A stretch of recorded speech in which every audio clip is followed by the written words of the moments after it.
하나님 말씀 보겠습니다. 창세기 50장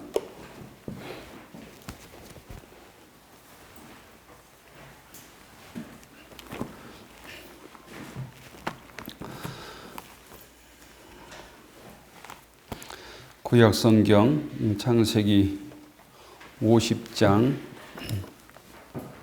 15절입니다. 창세기 50장 15절부터 26절까지 교독하겠습니다.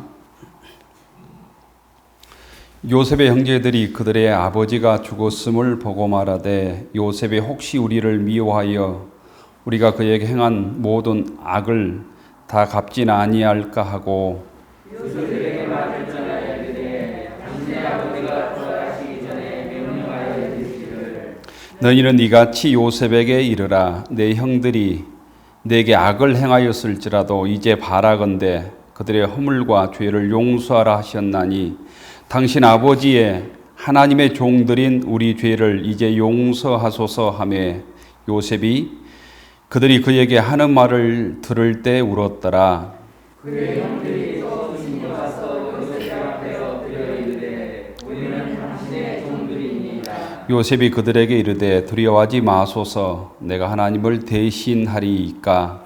당신들은 나를 해하려 하였으나 하나님은 그것을 선으로 바꾸사 오늘과 같이 많은 백성의 생명을 구원하게 하시려 하셨나니 당신들은 두려워하지 마소서 내가 당신들과 당신들의 자녀를 기르리이다 하고 그들을 간곡한 말로 위로하였더라.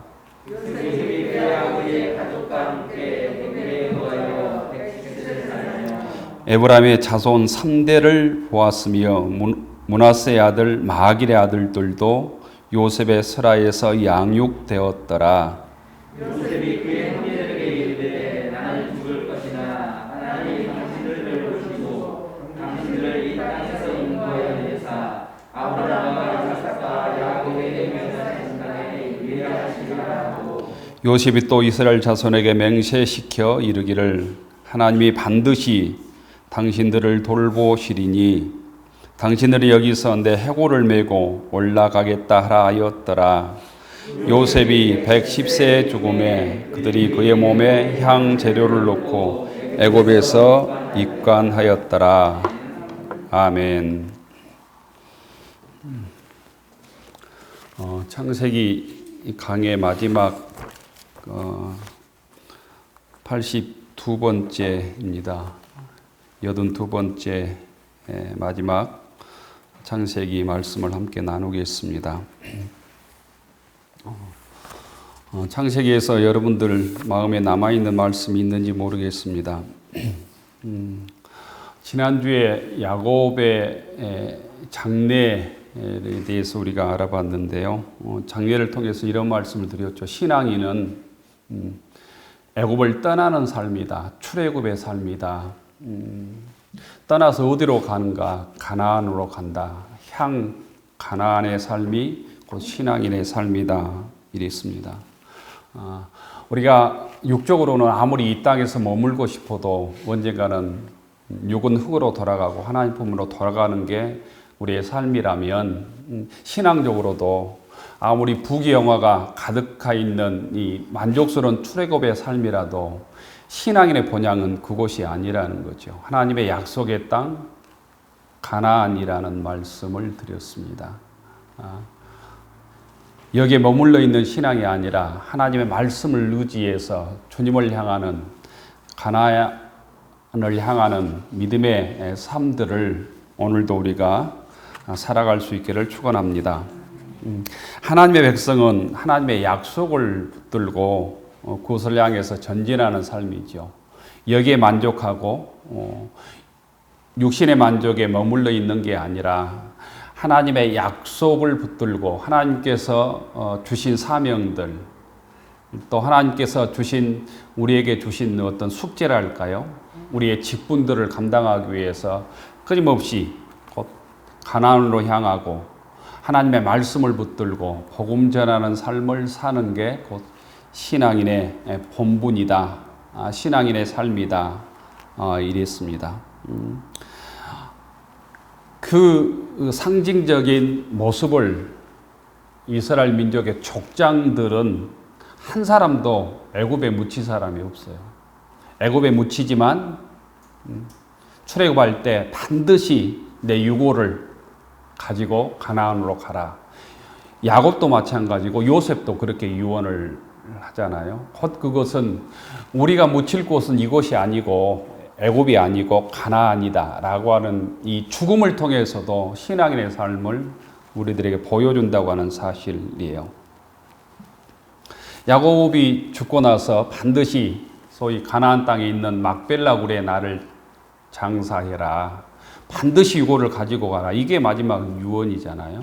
그 유언은 오늘 우리들에게도 해당이 될 것 같아요. 신앙인의 삶은 이곳에서 만족한 삶으로 끝나지 않는다. 저 곤양을 바라보는 삶이다. 이런 귀중한 교훈을 우리들에게 줍니다. 야곱과 그의 형제들, 대부분의 그의 형들이 함께 힘을 모아서 자기 아버지 장례를 치릅니다. 엄청난 시간이 걸리죠. 170일 애곡을 하니까 한 6달, 5달, 6달 아닙니까? 우리가 한 사람의 장례를 5달 치른다고 하면 살아있는 우리도 유가족들도 대부분 죽게 되는 모습 아니에요? 170일 동안 애곡했다. 그 장례 기간이 그만큼 길었다라는 거예요. 그 다음에 우리로 얘기하면 장지가 이곳이 아니잖아요. 수억 마일이 떨어져 있단 말이죠. 그래서 어쨌든 형제들이 힘을 합쳐서 장례를 치르고 난 후에 문제가 생깁니다. 장례가 끝나자 요셉의 형들이 요셉이 우리를 보복하지 않을까 하는 두려움에 휩싸였습니다. 15절을 한번 같이 읽어봅시다. 15절 우리가 시작. 요셉의 형제들이 그들의 아버지가 죽었음을 보고 말하되 요셉이 혹시 우리를 미워하여 우리가 그에게 행한 모든 악을 다 갚지나 아니할까 하고, 아버지가 세상을 떠나자 형제들 간에 마음이 하나 되지 못했다는 거죠. 불안에 떨었다라는 거예요. 과거의 행적 때문에 그렇습니다.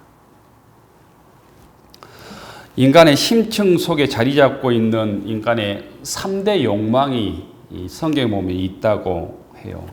그 3대 욕망을 열왕기상 3장에서 아주 잘 얘기를 하고 있어요.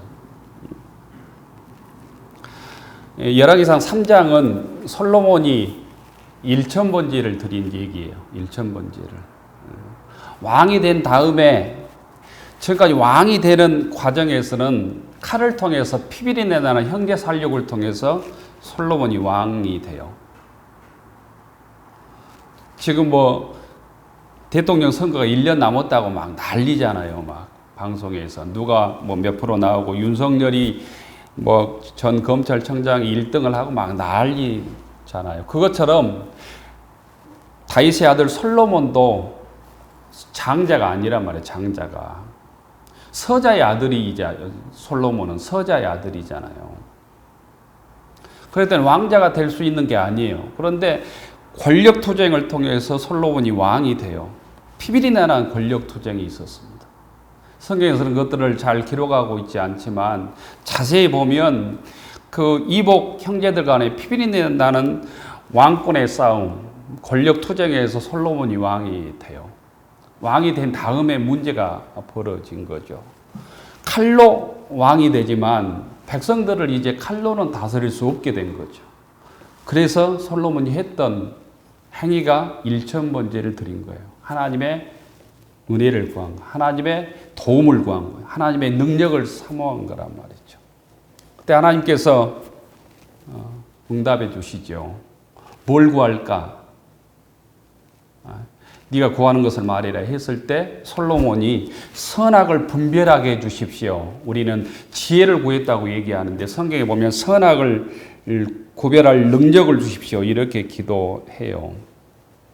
이때 하나님께서 솔로몬의 기도가 마음에 든지라 이렇게 표현하고 있어요.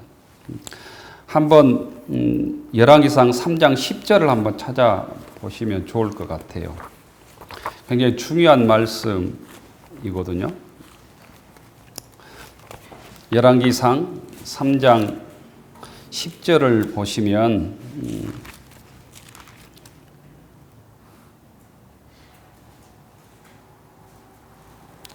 열왕기상 3장 10절, 11절 한번 같이 한번 읽어 보십시다. 10절 시작. 솔로몬이 이것을 구하매 주의 말씀 이에 하나님이 그에게 이르시되 내가 이것을 구하도다. 자기를 위하여 장수하기를 구하지 아니 부도 구하지 아니하며 자기 온수의 생명을 멸하기도 구하지 아니하고 오직 송사를 듣고 분별하는 지혜를 구하였으니 9절에 보면 이렇게 돼 있잖아요. 주의 백성을 재판하여 선악을 분별하게 하옵소서.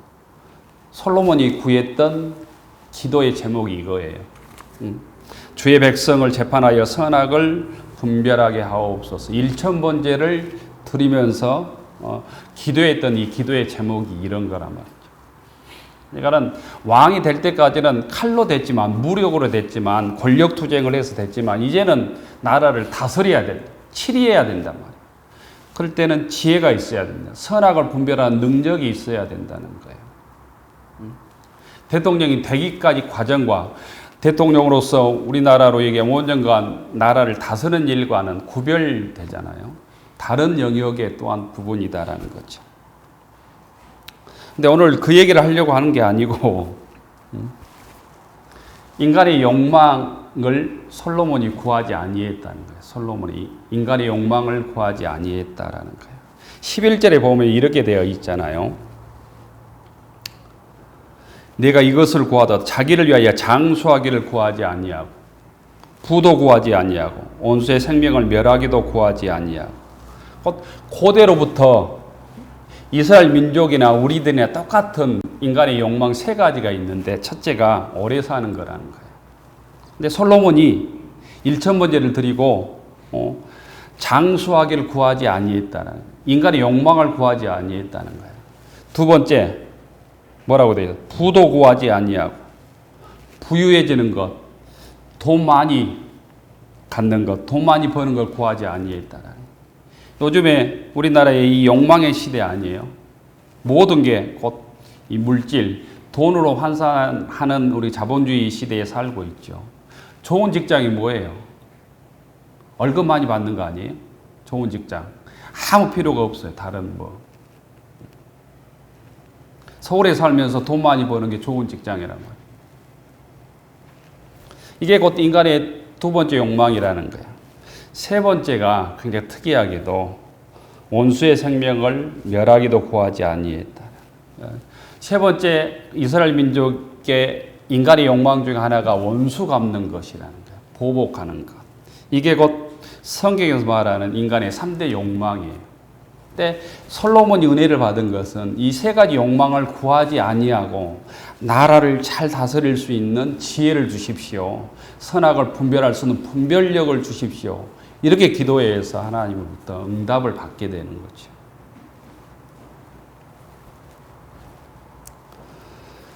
다른 말로 얘기하면 요셉의 형들이 두려워했던 게 인간의 본능적인 욕망, 보복하는 것을 두려워했다는 거, 보복받는 것을 두려워했다는 거예요. 요셉이 우리를 보복하지 않을까, 이 인간의 본능적 욕망에 따라서 우리를 보복하지 않을까, 이런 것들을 두려워해서 형들에게 간청을 하고 또 우리는 종들입니다 라는 얘기까지 하게 되잖아요. 그래서 요셉의 형들은 다른 대리인을 통해서 아버지 야곱이 유언했던 얘기를 동생 요셉에게 공개하면서 우리를 살려달라고 얘기를 해요. 16절과 17절에 보면 한번 그렇게 되어 있어요. 16절에 보면 요셉에게 말을 전하여 이르되, 어떤 전령을 보낸 거예요. 요셉에게 이르되 당신의 아버지가 돌아가기 전에 이렇게 명령하 이르기를 이렇게 유언했습니다. 이런 거예요. 17절을 같이 한번 읽어볼까요? 시작. 너희는 이같이 요셉에게 이르라. 내 형들이 악을 행했을즉 이제 바라건대 그들의 허물과 죄를 용서하라 하셨나니 당신 아버지의 하나님의 종들인 우리 죄를 이제 용서하소서 하며 요셉이 그들이 그에게 하는 말을 들을 때 울었더라. 어떤 사람을 보내서 우리를 용서해 주십시오. 우리 아버지가 야곱이 허물과 죄를 용서하라 하셨습니다. 이렇게 얘기를 한 거예요. 야곱이 진짜로 그렇게 유언을 했는지 근거가 없어요. 그러니까 아버지의 말을 빗대어 가지고 요셉에게 아버지가 이렇게 용서해 달라고 했으니까 우리 죄를 용서해 주십시오. 이렇게 얘기를 하는 거예요. 그 얘기는 얼마나 이 요셉의 형들이 보복이 두려웠는가를 반증하는 얘기예요. 두렵고 떨렸단 말이에요. 아버지가 없으니까 이제 요셉이 우리를 죽이겠구나. 그래서 아버지의 유언을 빙자해 가지고 가짜 말로 지금 이렇게까지 얘기를 하는 거죠. 요셉이 그 얘기를 듣고 울었다. 17절에 그렇게 말하고 있습니다. 왜 울었냐 하면 요셉이 이미 용서했는데 그 형들이 나의 말을 믿지 못하고 있구나. 이걸 깨달았기 때문에 울었다는 것이죠. 곧 하나님의 은혜가 이미 주어졌음에도 불구하고 요셉이 이미 형들의 죄악을 용서했음에도 불구하고 형들은 지금까지 공포와 근심 속에 살아온 거예요. 불안 속에 살아온 거란 말이에요. 요셉이 언젠가는 우리를 보복할 것이다. 이런 불신앙 속에 살아온 것이다라는 거예요. 주님께서 우리의 죄를 용서했다 할지라도 우리가 그게 사실일까? 의심하면서 그 죄책감에 사로잡혀 사는 모습과 똑같은 거죠. 그러면서 18절에 보면 친히 와서 요셉 앞에 형들이 엎드려서 우리는 당신의 종들입니다. 이렇게 얘기한단 말이죠. 우리를 종으로 삼으소서. 우리가 종이 될 테니까 우리에게 보복하지 마시오. 우리를 용서해 주시오.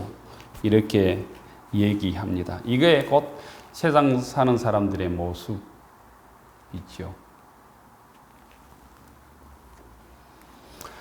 곧 우리가 어떤 죄를 지을지라도 하나님께 용서받지 못하면 이 죄책감을 해결할 수가 없다는 의미로도 해석이 되는 거예요.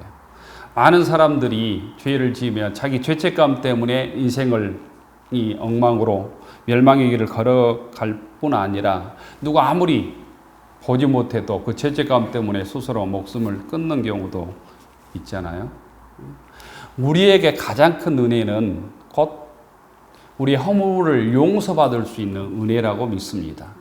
십자가의 은혜를 통해서 우리가 어떤 죄를 지을지라도 그 사랑이 우리의 죄보다 더 커서 우리의 죄악보다 더 커서 우리가 주 안에서 용서받을 수 있는 은혜다라는 거예요.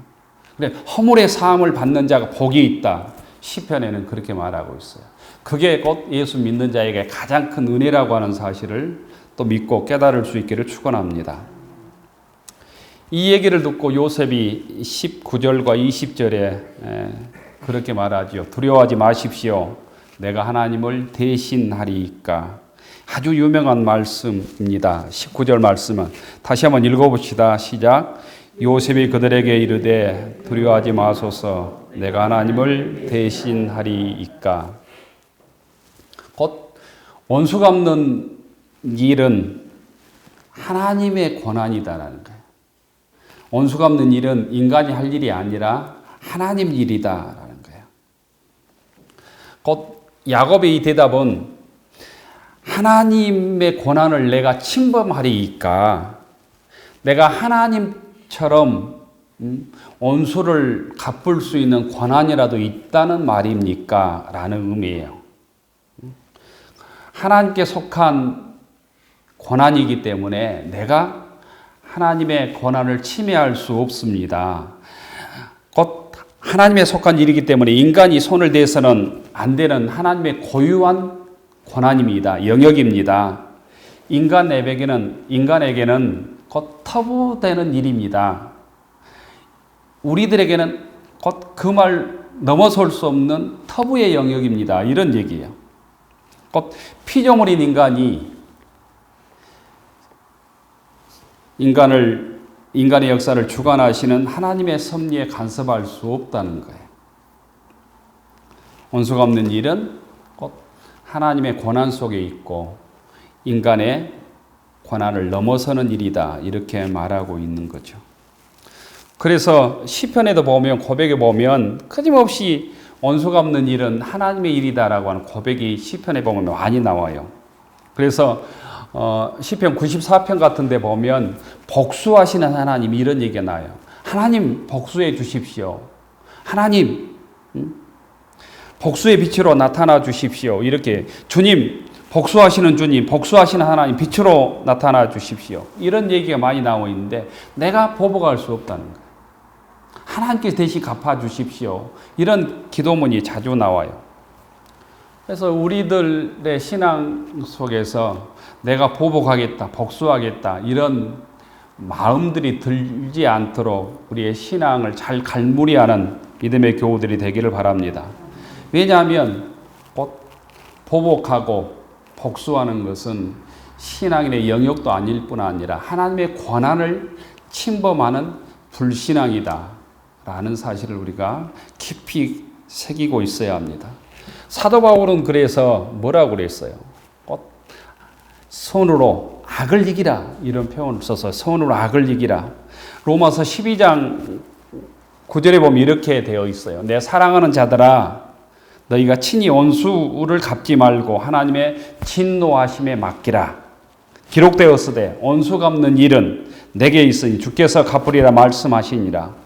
그러면서 사도 바울은 원수 갚는 것을 하나님께 맡기는 것에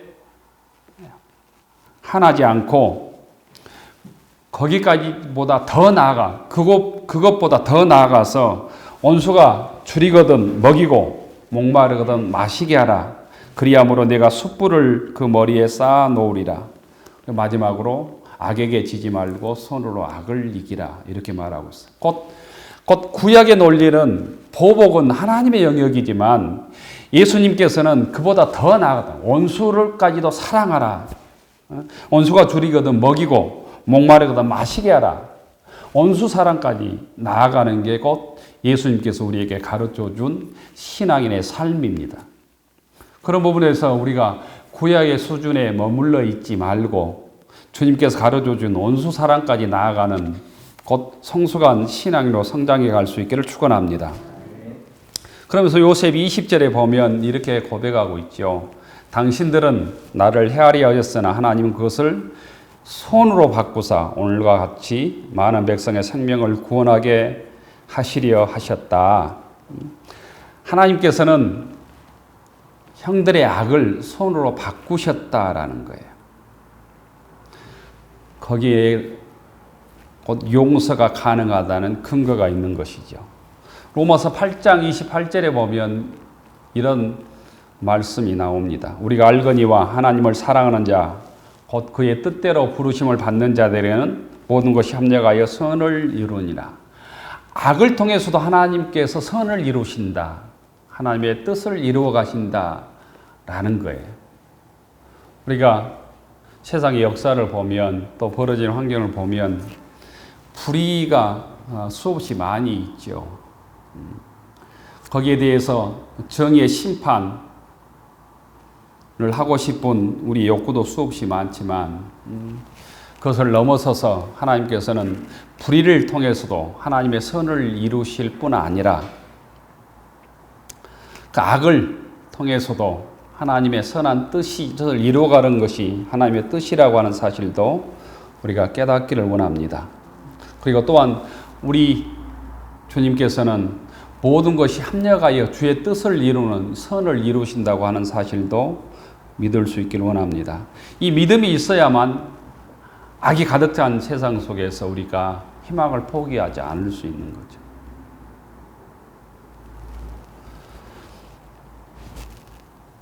자신들의 죄를 각성하고 있는 곧 형들에게 요셉이 20절에 보면 하나님께서 당신들의 악을 선으로 바꿨다. 그리고 그 선을 통해서 많은 백성을 구원하게 하셨다. 이렇게 말씀하면서 21절에 보면 두려워하지 말라. 내가 형들의 자녀들까지도 내가 책임지겠다 이런 얘기하지요. 곧 이 말씀은 형들에 대한 용서의 선언입니다. 요셉의 형제들의 악을 손으로 바꿀 뿐 아니라 애굽을 포함한 만민의 생명을 구원하도록 하나님께서 나를 통해서 섭리하셨다 이런 신앙 고백이 있는 거죠. 하나님께서는 곧 악을 통해서도 주의 뜻을 이루어가고 계신다라는 거예요. 하나님의 섭리는 우리의 어떤 상식을 뛰어넘는다고 하는 사실도 믿을 수 있기를 원합니다. 그럴 때 현실의 악, 현실의 불의에 대해서 우리가 쓰러지지 않고 하나님의 진리와 선의 역사와 합력하여 주의 뜻을 이루는 곧 하나님의 섭리를 굳게 믿고 악으로부터 승리하게 되는 것이죠. 요셉은 자손을 4대까지 봤다 이렇게 말하고 있고 110세까지 살았다 이렇게 말하고 있습니다. 110세 살았다는 소리는 요셉이 애굽에서만 93년의 세월을 보냈다고 하는 거예요. 17살 때 애굽으로 종으로 팔려가잖아요. 110세를 살았으니까 93년 동안 애굽에서 삶을 살았다는 거예요. 그리고 110세를 살았다라고 하는 의미가 있습니다. 그것은 애굽 사람들에게는 110세는 가장 곧 애굽 사람들이 소망했던 장수하는 연세였다고 그럽니다. 110세라는 수명은 곧 애굽에서 가장 이상적인 삶을 살았음을 나타내는 숫자라고 그래요. 야곱은 120세 살았잖아요. 그런데 요셉은 110세, 곧 인간이 누릴 수 있는 가장 이상적인 생을 살다가 생을 마감했다라는 숫자가 110세란 말이죠. 요셉은 그런 의미에서 하나님의 가장 큰 은혜를 입었습니다. 그리고 요셉의 또한 유언은 요셉이 유언하지요. 내 유고를 가나안으로 가지고 가라. 그리고 하나님께서 당신도 돌보실 것이다. 24절에 보면 이렇게 되어 있잖아요. 요셉이 그 형제들에게 이르되 나는 죽을 것이나 하나님이 당신들을 돌보시고 당신들을 이 땅에서 인도하여 내사 아브라함과 이삭과 야곱에게 맹세한 땅에 이르게 하시리라. 야곱의 유언은 출애굽하면서 이루어지죠. 우리 민족이 살 곳이 여기가 아니다. 언젠가는 애굽에서 출애굽해야 된다. 가나안으로 이동해야 된다. 약속의 땅으로 인도하실 것이다라고 하는 유언을 하는 것이죠. 약속의 땅은 물론 자기 조상들 아브라함과 이삭과 야곱도 다 곧 유언하고 또 야곱에게까지 자기 조상들에게 하나님께 주시기로 약속하신 약속의 땅이지요. 약속의 땅이 반드시 우리 후손들을 통해서 이루어질 것을 믿는 유언을 요셉이 마지막에 하고 있는 거예요. 이 말은 족장사 전체를 이어주는과 동시에 출애굽과 연결되는 굉장히 중요한 역할을 요셉의 유언이 하고 있는 거예요. 일반적으로 족장을 아브라함과 이삭과 야곱과 요셉을 족장이라고 표현해요. 족장. 성경에는 족장이라는 말이 안 나오지만 신학적으로는 이 네 사람을 족장이라고 표현해요. 한 부족의 장이다라는 의미예요. 이 족장 시대와 출애굽 시대를 연결해 주는 얘기가 요셉의 유언이란 말이죠. 곧 구원은 하나님의 돌보심에 의해서만 가능하다는 의미입니다. 요셉의 유언을 통하여 족장 이야기와 가나안 약속의 땅이 연결되는 가교 역할을 하고 있는 것이죠. 출애굽의 약속과 가나안 땅에 이르는 성취의 가교 역할을 요셉의 유언이 하고 있다라는 거예요. 25절에 보면 이렇게 되어 있습니다. 25절 요셉이 또 이스라엘 자손의 맹세에 이르기를 하나님이 반드시 당신들을 돌보시리니 당신은 여기서 내 해골을 메고 올라가겠다 하라. 26절은 요셉이 110세의 죽음에 그들이 그의 몸에 향지를 넣고 애굽에서 입관하였더라. 요셉은 자기 후손들에게 맹세시키죠. 유고를 반드시 메고 가겠다고. 하나님께서 방문하실 때, 곧 하나님께서 우리 민족을 출애굽시킬 때 반드시 내 시신을 메고 가라. 이렇게 부탁을 합니다. 이 유언은 굉장히 중요한 의미가 있는 거죠. 이스라엘 자손의 정체성이 뭐냐, 약속의 땅이 어디냐, 가야 될 목적지를 분명하게 밝히고 있는 거예요. 가야 될 목적지가 약속의 땅 가나안이다. 여기서 만족하고 살면 안 된다. 이런 얘기입니다. 요셉은 110세에 떠나고 야곱 마찬가지로 미라로 만들어집니다. 요셉의 유언은 나중에 모세와 여호수아를 통해 이루어집니다. 모세와 여호수아를 통해. 이 유언이 성취되는 것은 몇백 년 후예요. 이스라엘 민족이 애굽에서 몇 년 동안 종살이 합니까? 400년 있잖아요. 400년. 400년 후에 출애굽하게 되니까 아무리 짧아도 300 몇 년은 될 것 같잖아요. 그 이후에 이 약속이 이루어진단 말이죠. 하나님과 약속을 우리의 기도의 제목이나 이런 걸 보면 우리 때에 이루어지지 않는 게 수없이 많아요. 우리는 1년을 굉장히 긴 시간이라고 생각하지만 하나님의 시간 속에서 보면 우리의 시간은 분초에 불과하게 되는 것이죠. 이 요셉에게 유언했던 이 유언이 300 몇 년 후에 이루어진다. 400년 후에 이루어진다는 거예요. 출애굽기 13장 19절에 보면 이스라엘 민족이 출애굽할 때 요셉의 시신을 거두어서 가나안 땅으로 올라갑니다. 19절에 보면 이렇게 되어 있습니다.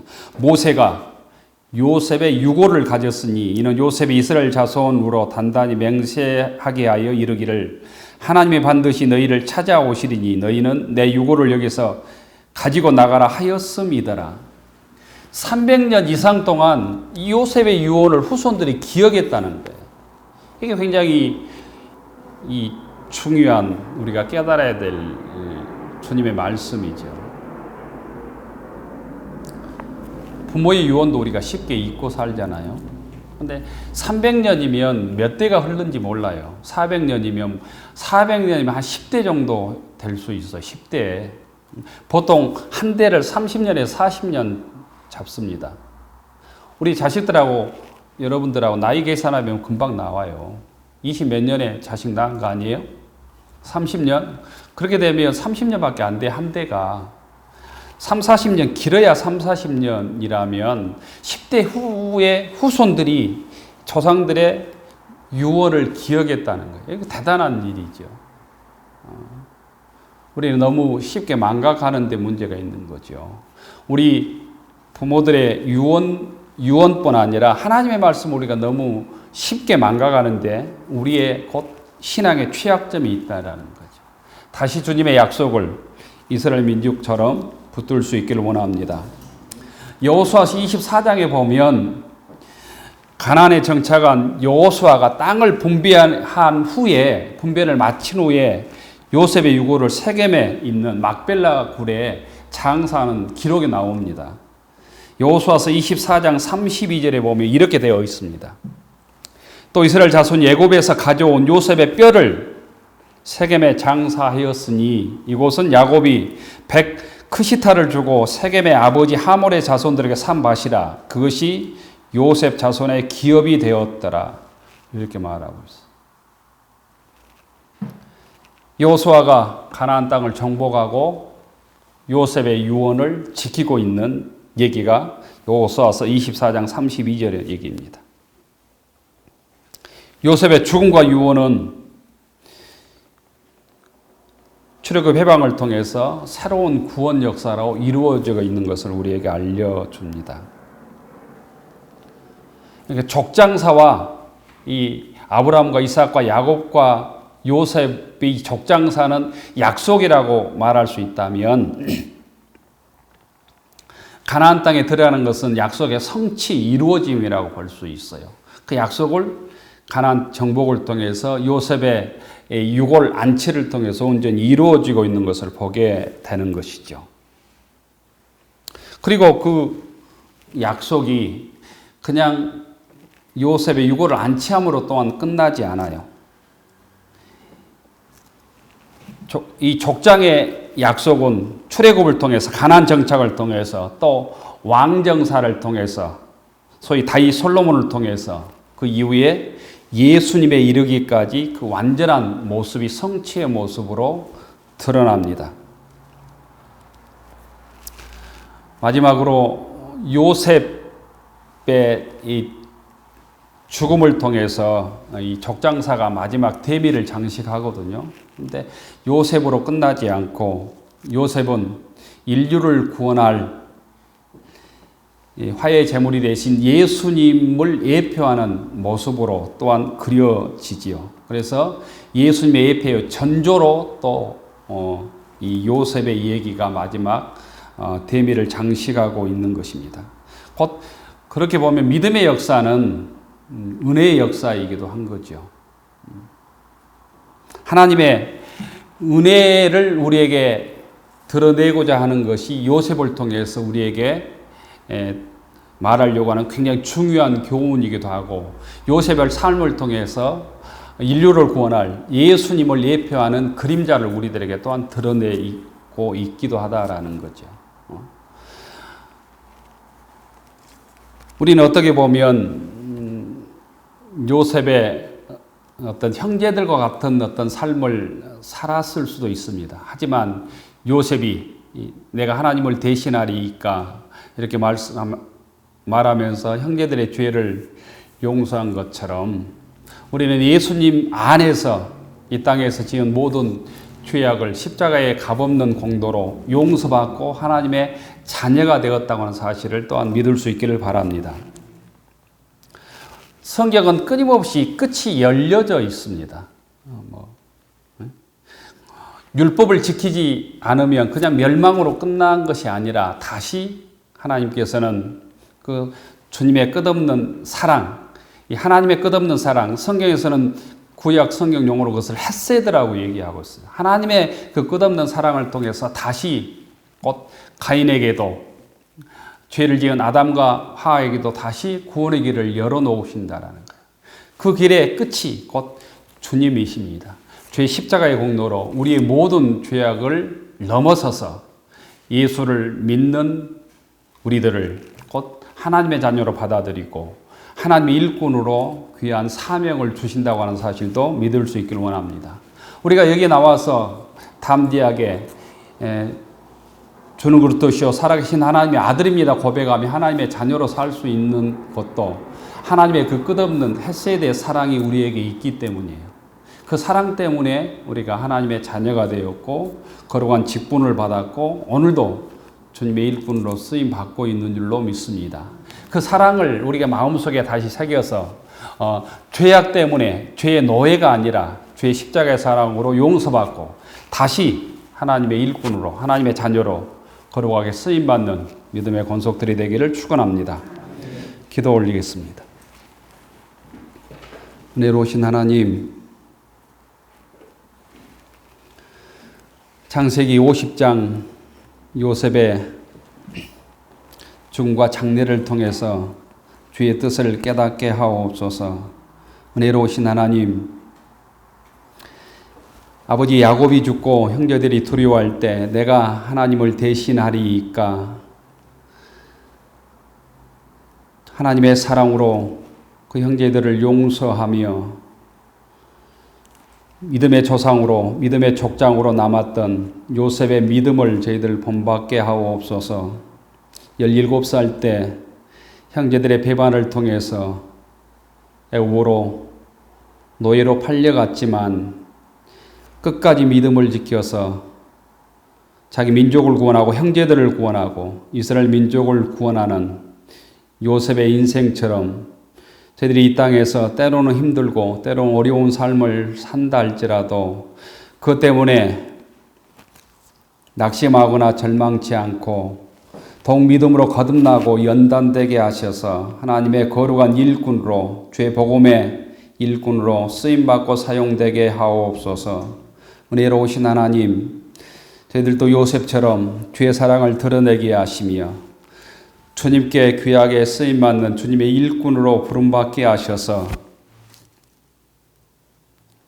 하나님의 부르심을 받을 때 감사함으로 주님의 섭리에 응답하는 믿음의 권속들 되게 하옵소서. 예수님 이름으로 기도 올리옵나이다. 아멘.